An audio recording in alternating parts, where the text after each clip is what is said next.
Hi guys, welcome back to our channel. I hope each and every one of you are doing great. In this video, I'm going to share with you what my baby eats in a day. Here you go.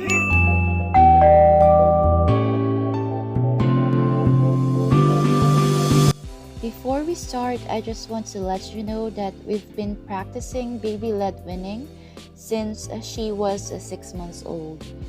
For those who don't know what BLW is, it basically means we've skipped purees and gave finger foods instead. Without any further ado, let's get started. Tara, samahan niyo ako. So as you can see, it's almost 1 a.m. So sometimes before I sleep, hinahanda ko na yung breakfast niya. For her breakfast, I'm going to prepare overnight oats. So we're gonna need cinnamon, whole milk, and oats. So I measure it by 1/2 cup of oats, and then we're gonna need 1 cup of milk. So I use whole milk kasi ito yung safe for babies. And then I'm going to add a dash of cinnamon. So next is I'm just going to mix all the ingredients.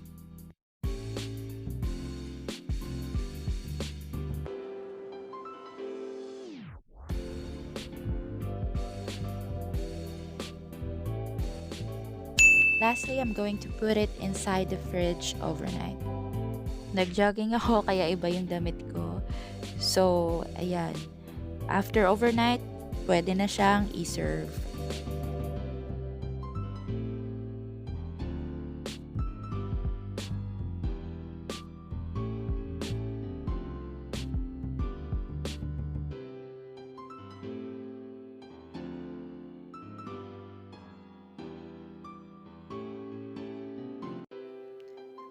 I always make sure na merong fruits si Ellie every day. So, ayan, I'm going to top the overnight oats with some bananas.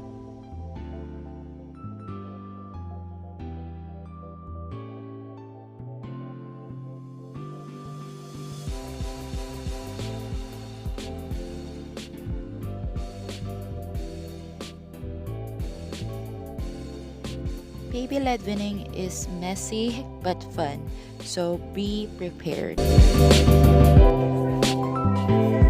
Here you go, here's your food, baby.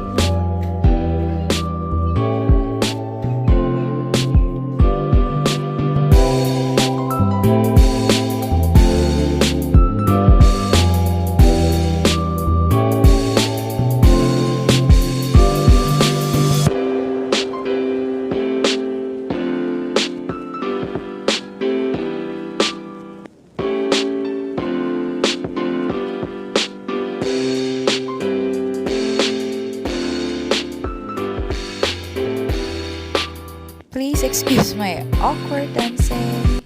So for lunch, I'm going to make devil's egg and some steamed cauliflower on the side. So I'm going to use avocado instead of mayonnaise, but if you don't have avocado, you could use Greek plain yogurt. Of course, we're gonna need some egg. So I'm going to boil the egg for 5 minutes because it needs to be hard boiled.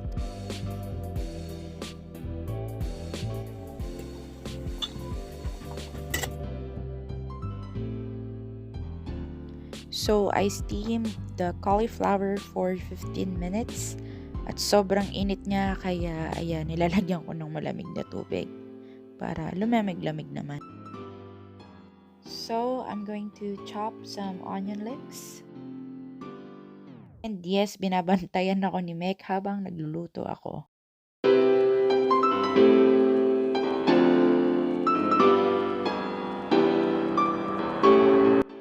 So, yung avocado na to is frozen. Kaya, ganyan yung itsura niya. At this time, hindi pa pala siya malambot. Hindi pa siya ganong kalambot. So, ayan, hinulog ko na lang.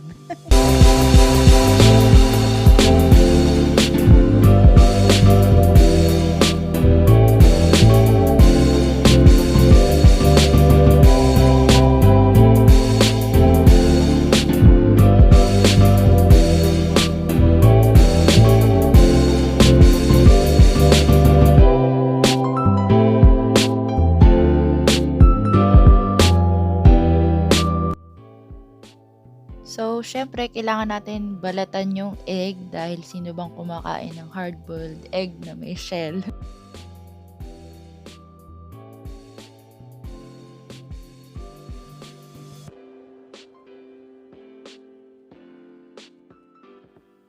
Napapagod na ako mag-English mga sis, so kailangan hatiin siya sa gitna. And we're gonna save that egg yolk. So, yung egg yolk na yan, ilalagay natin siya dun sa mixture ng avocado and Greek yogurt. So, basically, para lang tayong gumagawa ng egg sandwich. So, lalagyan natin ng spice, garlic powder, some pepper, and just mix it all. I added dill dahil wala lang, trip ko lang maglagay, I feel fancy, ganun.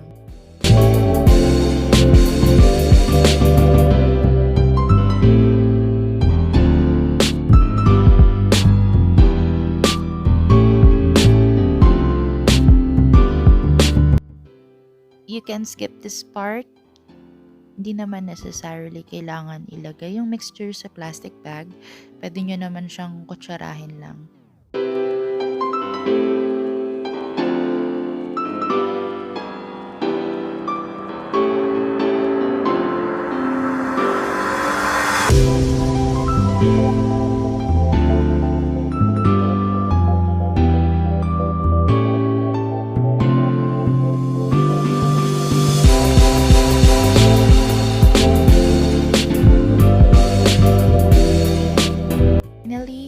Topped it with a little bit of paprika.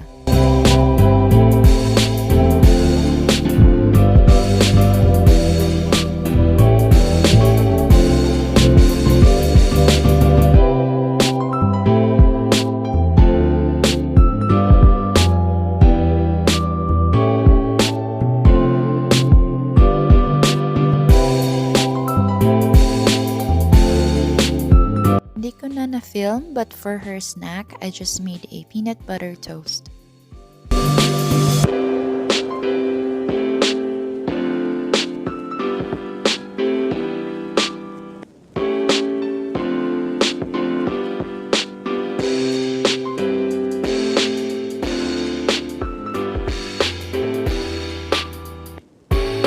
For dinner, I'm going to make shell pasta with Parmesan cheese and olive oil. Super easy lang nito gawin. So first, kailangan yung lutuin yung pasta. Syempre, hindi masarap kumain ng hilaw na pasta. Next is prepare some seasonings. So, ayan, after you drain the pasta, while the pot is still hot, I've put some olive oil and then Parmesan cheese. Next is I'm going to add some spices. So I added thyme. Next is onion powder. Then lemon pepper. Sorry. And then lastly is garlic powder.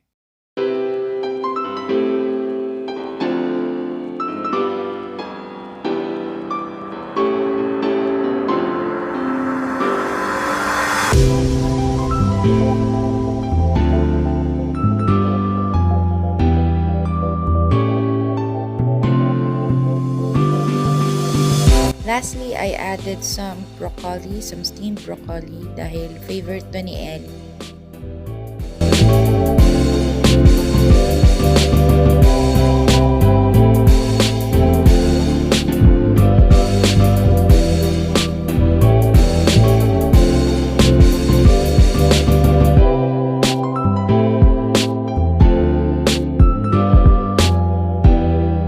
So that's it. This is what my baby eats in a day, and this is how I prepare her food. So don't forget to subscribe and click that notification button for more. Always remember, keep going and glowing. We'll see you next time. Bye!